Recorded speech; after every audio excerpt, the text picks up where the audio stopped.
Morning idol. Pantay ng tubo.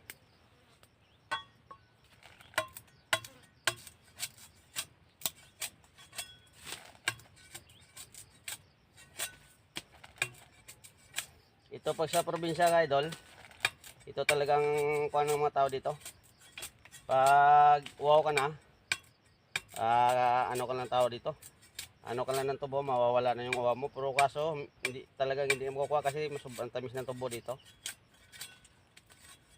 At saka maganda dito ito sa ngipin, lalo na nagsisigarilyo ka. Makapaalis ng tartar to kasi makapalinis din ng ngipin to.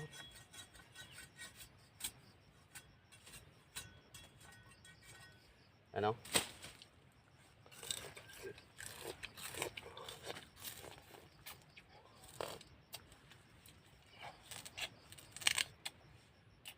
Sobrang tamis idol.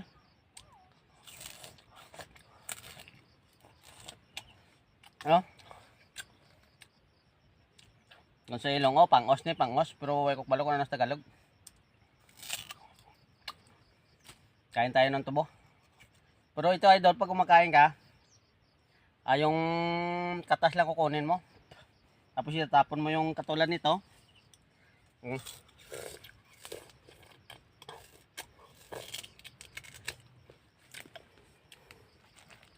Katulad nito idol, itatapon mo to. Katas lang kukunin mo talaga kasi mabulunan ka nito. Namis idol.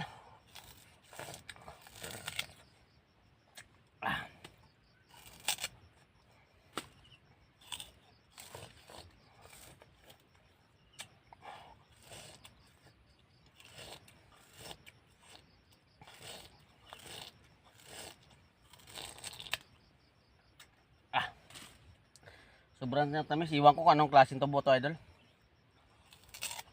Kasi matagal na ako dito idol na wala sa Masinda idol. Hindi ko alam kung anong mga variety ng tubo dito.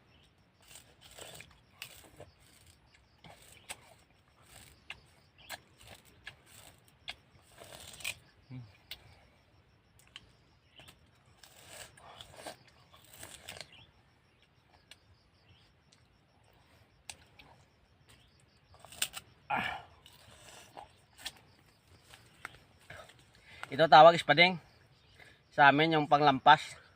Ito panglampas ng mga tubo mga idol.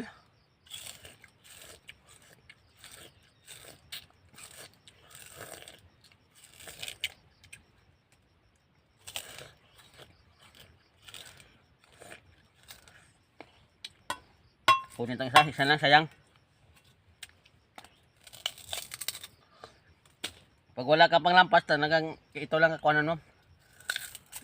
Babalatan mo lang sa mga mo mga idol.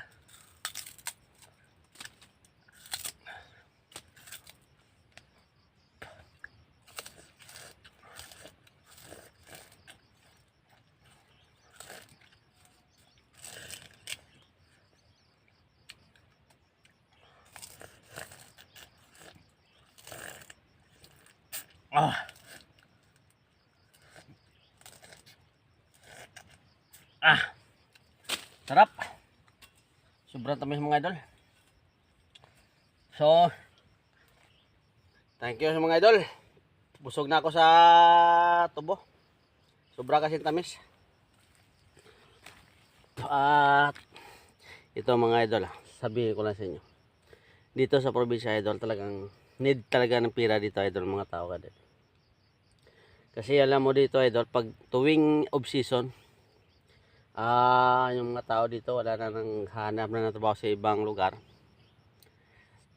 Hindi gaya ng iba na may pundo na talaga, dito na lang.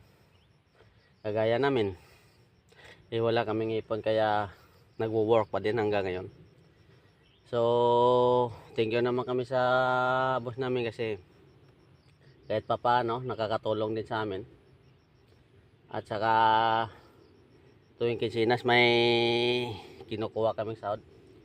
Kasi dito idol sa tubuan mga idol, kailangan ano ka dito, kumbaga hindi ka talaga masyadong mag ano ng pira mga idol. Kasi pagdating ng off season wala ka trabaho dito idol, yun lang ang kapitan mo, yung may makukuha ka araw-araw na pagkain.